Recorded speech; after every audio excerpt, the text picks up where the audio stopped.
A missa de sétimo dia do meu tio foi numa terça-feira, às 7 da noite. Eu não queria ir, nem um pouco, mas minha mãe insistiu. Disse que seria só um momento de oração, uma última despedida, que eu precisava deixar o passado para trás.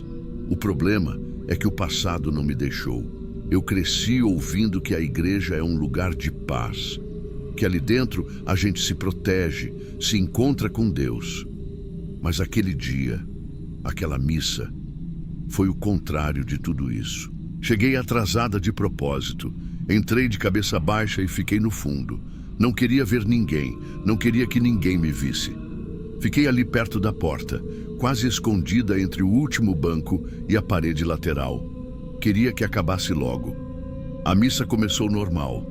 O padre falando da misericórdia divina, da importância do perdão, essas coisas que sempre falam quando morre alguém. Todo mundo quieto, cabeça baixa. Menos eu. Eu só pensava que aquele homem ali, sendo homenageado, aquele tio exemplar que a família inteira idolatrava, tinha me destruído por dentro quando eu era criança. E ninguém nunca soube, ou fingiu não saber. Não sei o que é pior, mas enfim, eu estava ali. Porque apesar de tudo, tem coisa que a gente faz para tentar seguir em frente, né? Só que não deu certo. Mais ou menos na metade da missa, eu comecei a ouvir um barulho, bem baixinho, um sussurro. Pensei que fosse coisa da minha cabeça, mas continuou. Uma voz rouca, familiar, vindo da lateral da igreja, perto do confessionário. Eu gelei. A voz sussurrou meu nome. Renata. Olhei em volta. Ninguém reagiu. Ninguém pareceu ouvir nada. Renata, você não vai se livrar de mim. Aquilo me travou, o corpo inteiro arrepiado, o coração batendo no pescoço. Eu queria sair dali, correr, mas não conseguia mover um músculo. Tinha alguma coisa naquela voz. Não era só lembrança, era presença. Ela vinha de dentro do confessionário. Estava vazio. Eu sabia que estava. Mas parecia que alguém estava ali dentro, sussurrando para mim, como se ele estivesse sentado do outro lado da portinha de madeira, me esperando falar alguma coisa. Como se aquele espaço agora fosse só dele. Eu comecei a suar frio. Quis achar uma explicação lógica. Talvez o padre tivesse falado no microfone, e minha cabeça misturou as palavras. Mas o padre estava no altar, longe. E ninguém mais parecia incomodado. Fechei os olhos, respirei fundo, tentei me concentrar na missa, como se isso pudesse calar o que eu ouvi, só que não calou. Na hora das intenções finais, o padre pediu silêncio. Ia ler os nomes das pessoas pelas quais aquela missa estava sendo oferecida. Foi nesse exato momento que o microfone da igreja chiou, mas não foi um chiado comum. Foi alto, cortante, e dentro daquele ruído eletrônico, eu ouvi a voz dele de novo. Eu ainda estou aqui. Foi como se o chiado tivesse se transformado em palavras. Palavras que só eu entendi. Palavras ditas direto na minha orelha, como quando eu era criança e ele me encurralava na casa da minha avó. Algumas pessoas olharam em volta, assustadas com o chiado, mas ninguém reagiu como eu. Porque só eu reconheci aquela voz. Na mesma hora, uma das velas do altar tremeluzia tanto que parecia que ia apagar. E apagou. Só que antes, caiu no chão. Sem ninguém encostar. Sozinha. O padre continuou lendo os nomes como se nada tivesse acontecido. E eu só queria sumir. Minha perna começou a tremer. Minhas mãos suavam tanto que escorregavam no banco. Eu já nem ouvia mais a missa. Só aquele sussurro repetindo dentro da minha cabeça. Eu ainda estou aqui. Eu sabia o que aquilo queria dizer. Ele pode ter morrido. Mas o que ele fez comigo, o que ele deixou em mim, não morreu junto. E naquela noite, dentro daquela igreja, ele encontrou um jeito de me lembrar disso. O que aconteceu depois foi o que nunca mais saiu da minha cabeça. Eu estava tentando respirar, tentando fingir que era só um surto, uma lembrança mal encaixada.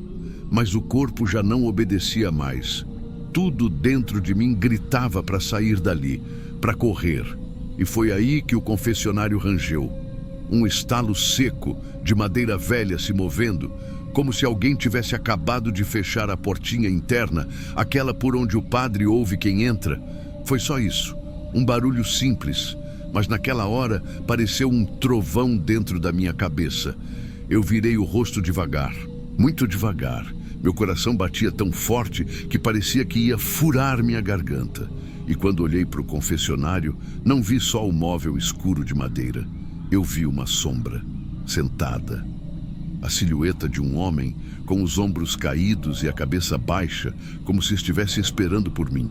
Igual ele fazia quando me chamava para perto na infância, a mesma postura, o mesmo peso. Fechei os olhos, pisquei forte, abri de novo. A sombra ainda estava lá. Aquele instante durou segundos. Talvez nem isso, mas para mim foi como reviver todos os anos de medo em um só momento. As pernas falharam, caí no chão, de joelhos, não em luto, mas em pânico. As pessoas ao meu redor devem ter pensado que eu estava emocionada. Algumas até chegaram a se aproximar. Uma mulher colocou a mão no meu ombro e perguntou se eu precisava de água, mas eu não conseguia responder, eu nem conseguia levantar.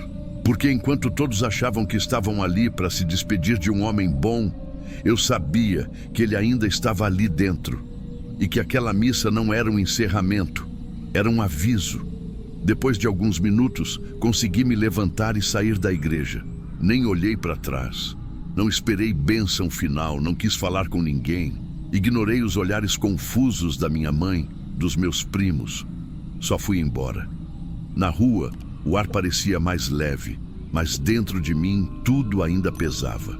Naquela noite, eu não dormi. Fiquei sentada na cama com a luz acesa, olhando para a parede, tentando entender o que tinha acontecido, tentando racionalizar. Será que eu imaginei tudo? Será que meu trauma me fez ouvir e ver coisas que não estavam lá? Pode ser. Mas e o microfone chiando? E a vela caindo? E o ranger do confessionário? E aquela silhueta? Tem coisas que a gente sente no corpo, não na mente. E o que eu senti naquela igreja foi real, do jeito mais cruel possível. Minha família nunca entendeu porque eu não fui para o café depois da missa, nem porque eu evito esse tipo de cerimônia até hoje. Eles acham que eu tenho dificuldade de lidar com morte, que fico sensível demais. Mas não é isso. A verdade é que aquele 7º dia não foi uma despedida.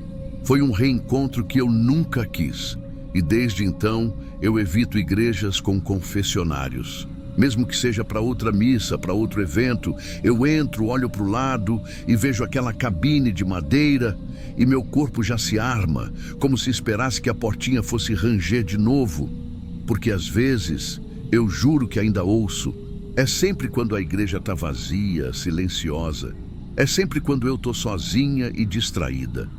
Um rangido, baixo, lento, vindo do nada. Como se alguém me chamasse do outro lado. Como se alguém ainda estivesse lá.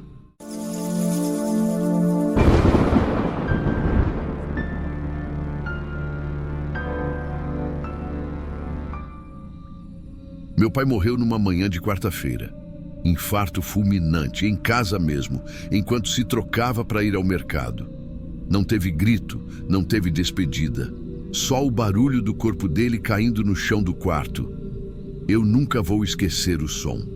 Depois que tudo foi resolvido, enterro, cartório, aquelas coisas que a gente faz no automático quando ainda está anestesiada, veio a missa de 7º dia.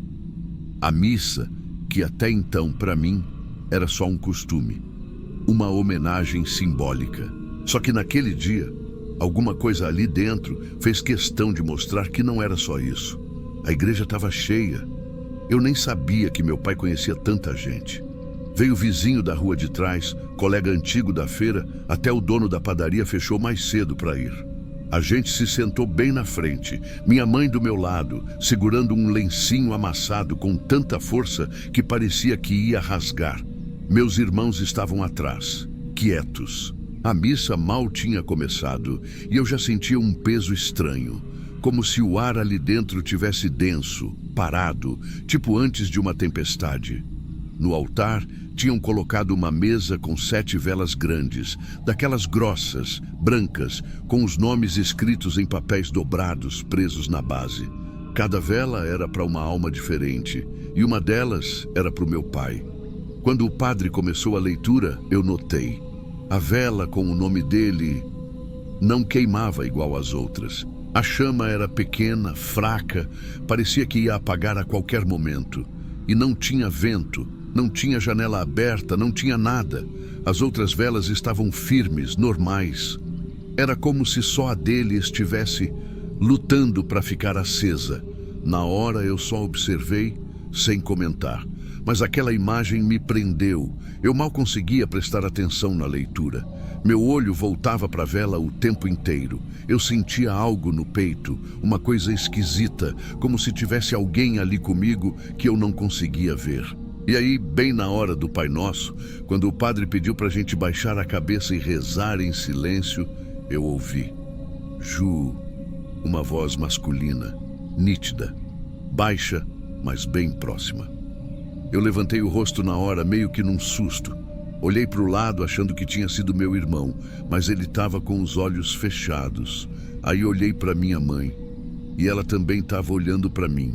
A gente não falou nada, mas sei que ela ouviu também. Foi nesse instante que a chama da vela mudou. Aquela chama que parecia morrer ficou forte, muito forte, maior do que todas as outras. Iluminou a mesa inteira. Até o padre parou de falar por um segundo e virou o rosto na direção do altar, como se tivesse se desconcentrado. Eu senti o coração acelerar, senti minha garganta fechar. Aquilo não era normal. A missa seguiu, mas dali para frente eu não lembro de quase nada do que o padre disse. Eu só conseguia olhar para aquela vela. Era como se ela tivesse ganhado vida própria.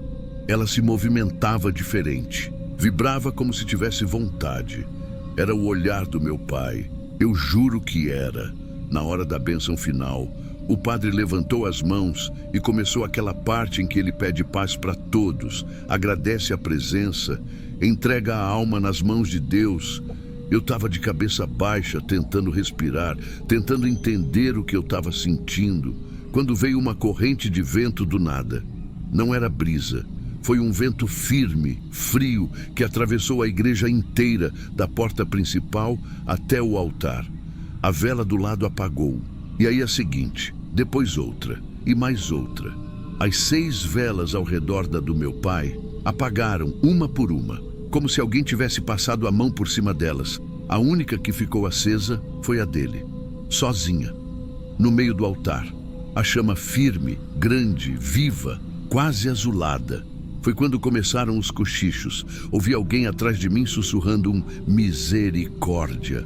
Uma senhora fez o sinal da cruz umas 3 vezes seguidas. O clima ficou pesado.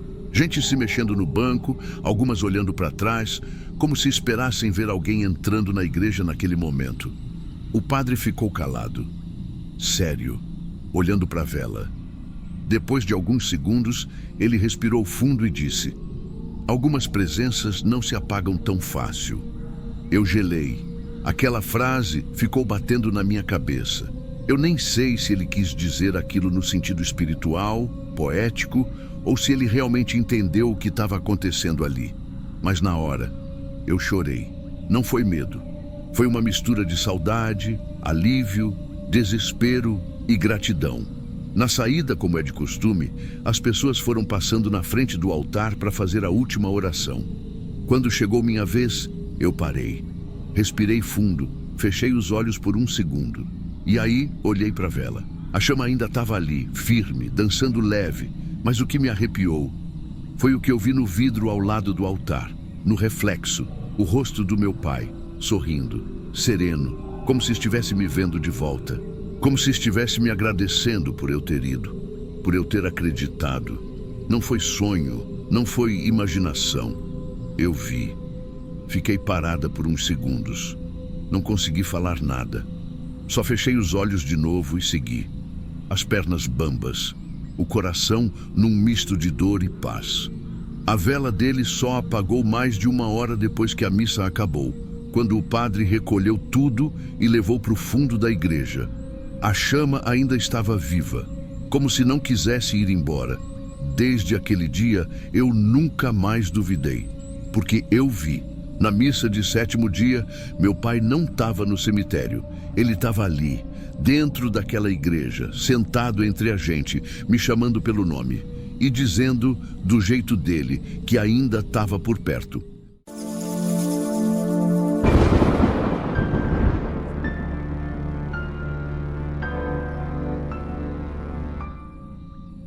Na missa de 7º dia do meu primo, o que aconteceu?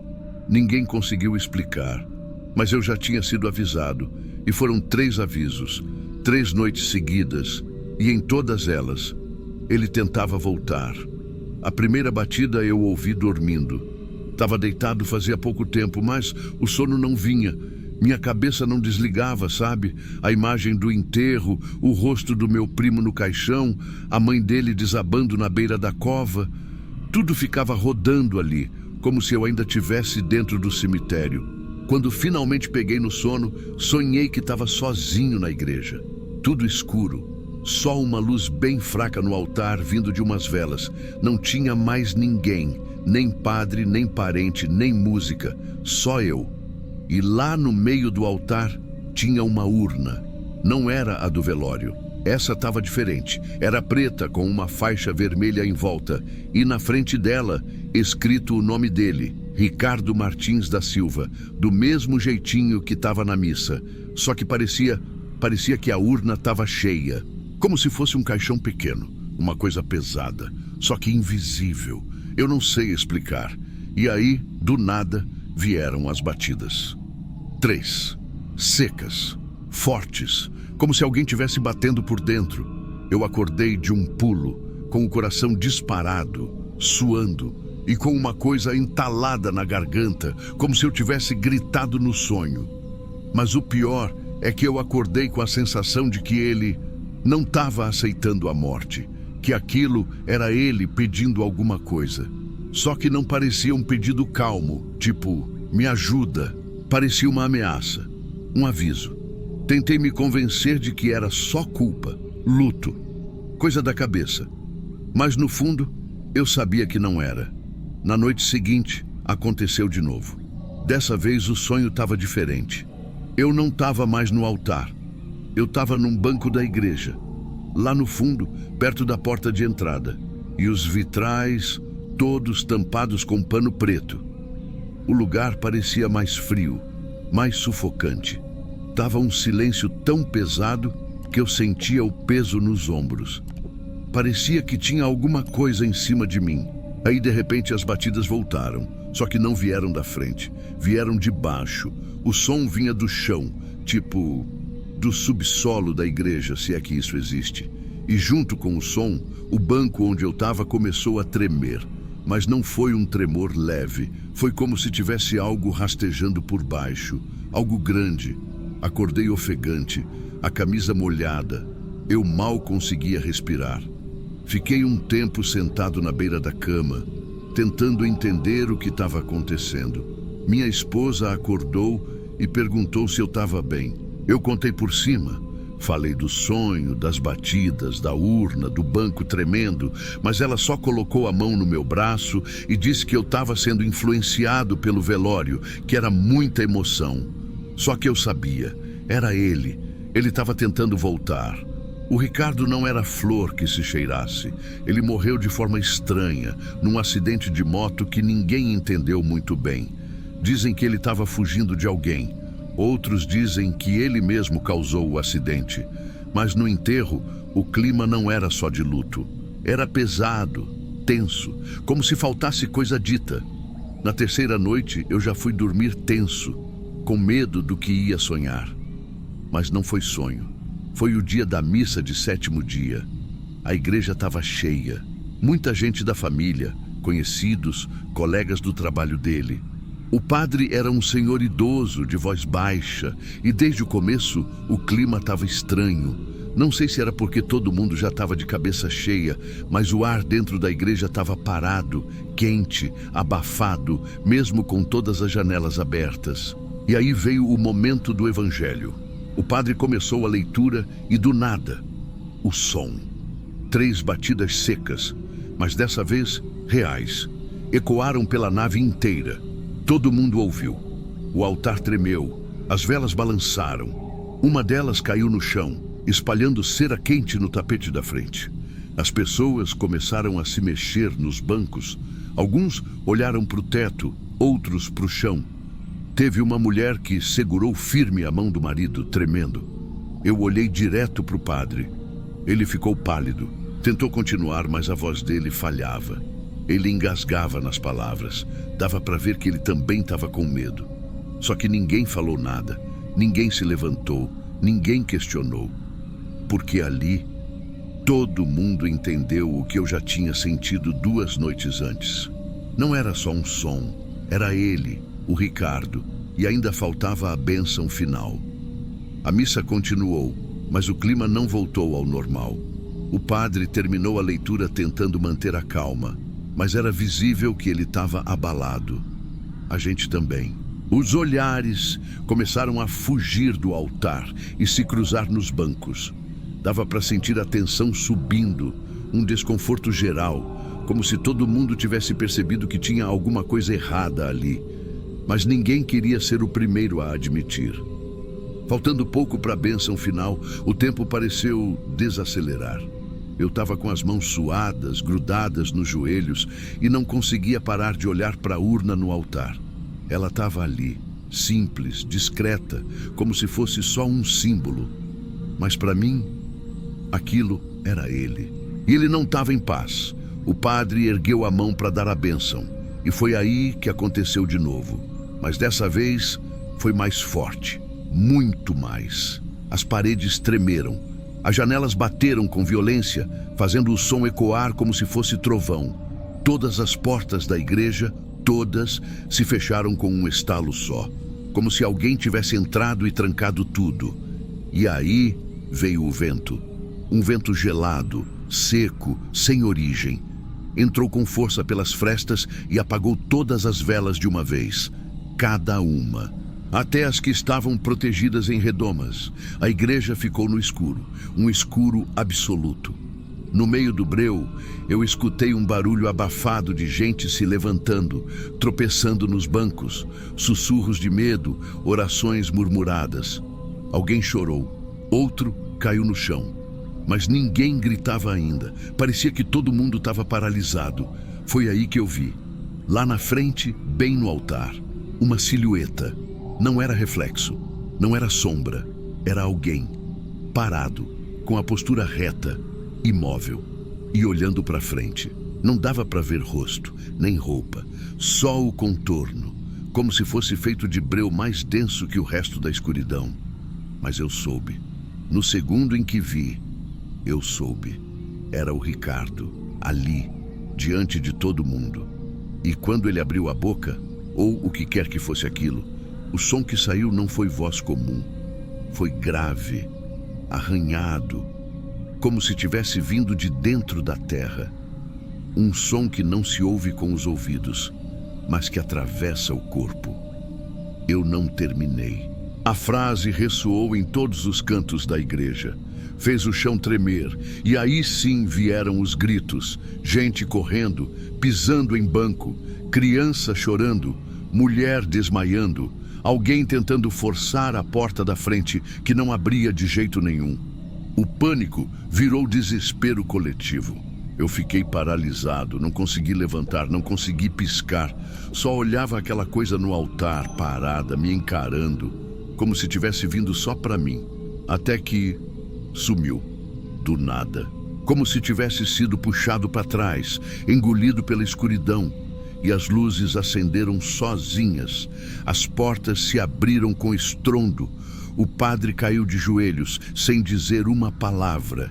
Ninguém ficou para terminar a missa, nem para apagar as velas caídas, nem para limpar a cera no chão. Eu saí dali sem saber se eu estava acordado. No dia seguinte voltei à igreja, sozinho. Queria entender. Precisava saber se aquilo tinha mesmo acontecido ou se eu tinha perdido a cabeça. Mas quando cheguei, as portas estavam fechadas. O cartaz com o nome do meu primo ainda estava preso no portão.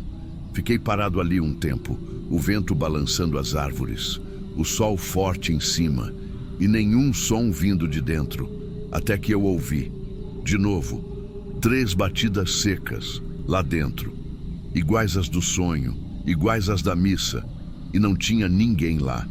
Na hora, senti um calafrio subindo pela espinha, um arrepio que travou minha nuca e fez meu corpo querer correr, mas minhas pernas não obedeceram. Voltei devagar para casa, sem contar para ninguém. Desde então, eu não piso mais numa missa de 7º dia, porque agora eu sei. Nem sempre o morto quer se despedir. Às vezes, ele quer voltar.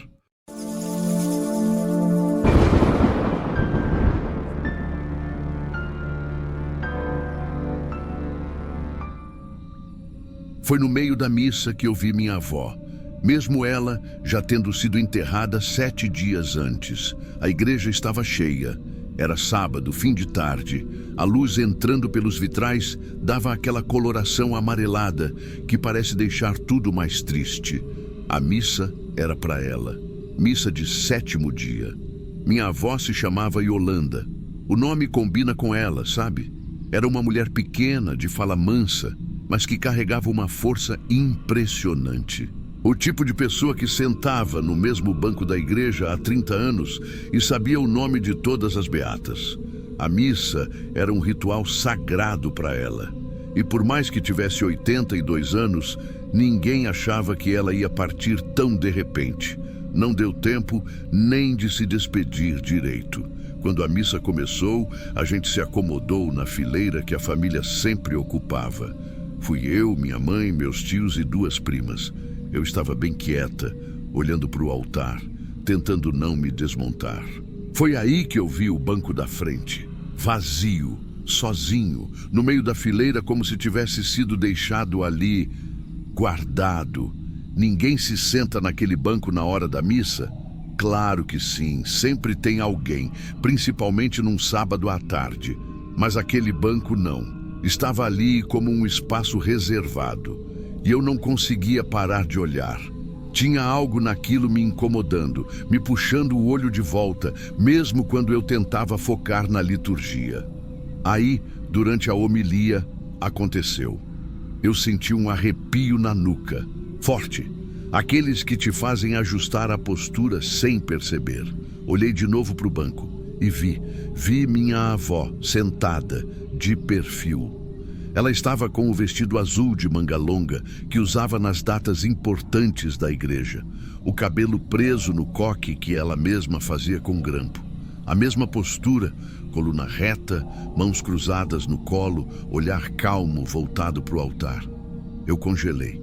O coração deu um pulo no peito. Pisquei. Ela ainda estava ali. A primeira coisa que pensei foi: é a saudade me pregando peça.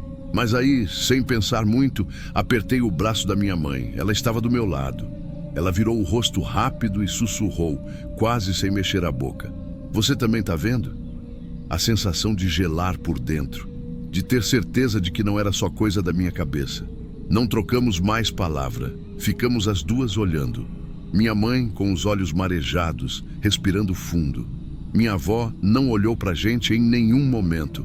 Ela parecia mesmo estar ali por causa da missa, focada, como sempre esteve. E havia um silêncio ao redor dela, como se o resto da igreja tivesse sido abafado. A imagem não piscava, não tremia, era sólida e, ao mesmo tempo, impossível. Eu não lembro direito das palavras do padre naquele momento. Só lembro do rosto dela, sereno, como se tudo tivesse em paz. No finalzinho dessa parte da celebração, o padre ergueu a hóstia. E nesse momento, minha avó virou levemente o rosto. Sorriu, um sorriso muito sutil. E então, sumiu. Não desapareceu como num filme, com fumaça ou vulto. Ela apenas não estava mais ali. Foi como se tivesse se levantado e saído devagar. E no mesmo instante, A vela branca que estava acesa no altar principal apagou, sozinha. O padre hesitou, olhou para ela, depois olhou para a gente, como se buscasse alguma explicação, mas continuou. Ninguém falou nada, mas eu senti que mais gente percebeu. Eu, minha mãe, a vela, o banco vazio. E aquilo ficou comigo. Ficou como uma coisa que não se explica, mas também não se esquece. Eu chorei em silêncio. Não era aquele choro que escapa pelo nariz ou faz soluçar. Era outro. Um que começa no estômago e sobe rasgando até os olhos. Mas não foi de medo, foi de saudade. Uma saudade tão grande que doía até nas costas. Uma saudade que nem parecia saudade, parecia presença. A missa terminou e as pessoas começaram a se levantar, umas indo acender vela, outras indo abraçar minha mãe. Mas eu fiquei sentada por uns minutos ainda, encarando o banco vazio, até que minha mãe se inclinou para mim e disse bem baixinho: eu sabia que ela viria. Ela nunca perderia a própria missa de 7º dia. E foi aí que desabei, porque aquilo fez sentido, fez mais sentido do que qualquer outra coisa naquele momento. Minha avó sempre foi a primeira a chegar nas missas, a última a sair. Sempre arrumava os bancos depois, pegava os folhetos, conversava com o sacristão. E ali estava ela, pela última vez. Na semana seguinte, eu voltei àquela igreja. Não era por nenhuma missa de 7º dia, era só um domingo comum. Mas eu voltei, sentei no mesmo lugar, na mesma fileira, e olhei para o mesmo banco da frente. Dessa vez, ele não estava vazio. Tinha uma senhora com 2 crianças pequenas e uma bolsa enorme no colo. Mas mesmo assim, eu continuei olhando. Parte de mim queria muito ver minha avó de novo. Outra parte morria de medo de ver. Acho que é isso que fica depois que a gente perde alguém de verdade. Uma vontade doida de reencontrar, misturada com o medo de que isso seja mesmo possível. Nas outras vezes que voltei à igreja, evitei olhar diretamente para aquele banco, mas sempre soube exatamente onde ele estava. Dava para sentir, sem precisar ver. E o mais estranho é que mesmo depois de tanto tempo, toda vez que passo pela porta principal da igreja, sinto o mesmo arrepio na nuca, o mesmo que senti antes de vê-la. Não sei se foi uma alucinação coletiva, não sei se foi fé, ou se foi só amor demais, querendo não ir embora, mas o que eu sei é que naquela noite minha avó estava lá, com a gente, sentada no banco da frente, como sempre fez. E por mais que eu nunca mais a tenha visto, nunca mais aquele banco pareceu só um banco, porque no fundo eu guardo comigo a certeza de que ela não faltou à própria missa de 7º dia. Ela só preferiu sentar-se no banco vazio.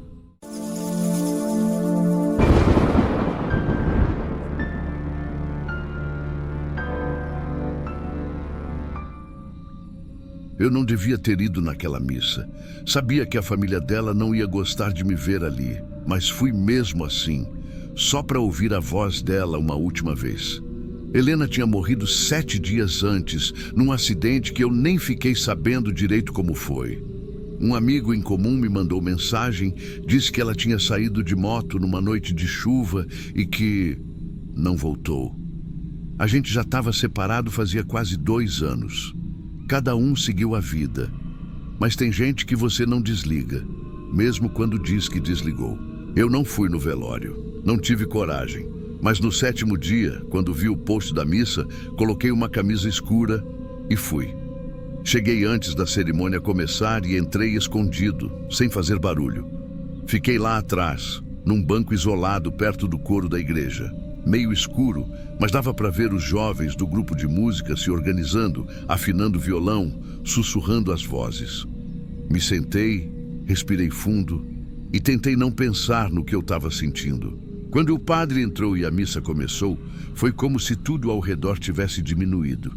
As luzes da nave central tremiam de leve e aquele cheiro de vela e flor velha que sempre tem em missa de 7º dia parecia mais forte do que o normal. Só que nada me preparou para o que eu ia ouvir logo depois. Na hora da primeira música, o coral começou a cantar uma canção que a Helena gostava. A voz dela surgiu ali, no meio das outras, como uma nota que não devia estar ali. Mas estava. Era suave, limpa, com um timbre que eu conhecia de olhos fechados. Eu já tinha ouvido aquela voz cantando baixinho no carro, no banho, no meu ouvido antes de dormir. Era ela. No começo eu achei que estava me confundindo, que meu cérebro estava pregando peça. Mas quanto mais eu tentava ouvir racionalmente, mais claro ficava. Era a Helena cantando ali, no coral da igreja onde a missa era para ela. Eu levantei um pouco o olhar. Tentei ver os rostos das meninas do grupo. Eram 4. Nenhuma parecia com ela. Nenhuma mexia a boca no mesmo ritmo da voz que eu ouvia. A canção seguiu. E na última frase, alguém no coral sussurrou o meu nome. Não foi alto. Foi como um sopro, mas foi claro. Com a mesma entonação de quando ela me chamava antes de dormir. Dre. Aí eu gelei. Fechei os olhos por reflexo. Minha mão tremeu no joelho. O banco de madeira pareceu balançar. Eu só conseguia pensar numa coisa. Ou eu estava perdendo a noção da realidade, ou ela estava ali. O padre seguia falando, mas minha atenção estava toda naquela voz. Na segunda música, ela voltou. Era uma canção litúrgica comum, dessas que se cantam em toda a missa, mas naquela hora soou diferente, porque a voz dela se destacava do resto. Quase como se fosse uma gravação tocando bem pertinho de mim, mas sem vir de lugar nenhum. Na hora do ofertório, eu respirei fundo, tentei me convencer de que era só emoção, que era luto, que eu estava vulnerável. Mas aí veio o santo, e dessa vez não foi do coral. A voz apareceu no meu lado esquerdo, bem ao pé do ouvido, e quando eu virei o rosto por instinto, vi. Ela estava ali, ajoelhada no banco ao lado, de cabeça baixa, com o mesmo vestido florido do nosso primeiro encontro, o cabelo amarrado daquele jeito torto que ela fazia quando estava com pressa, e uma paz no rosto que eu nunca tinha visto nela em vida. Não sei por quanto tempo fiquei olhando. Só lembro da lágrima escorrendo no meu rosto e do vazio que bateu quando pisquei, e ela não estava mais ali. O lugar ao lado estava vazio, como se nunca tivesse tido ninguém ali comigo.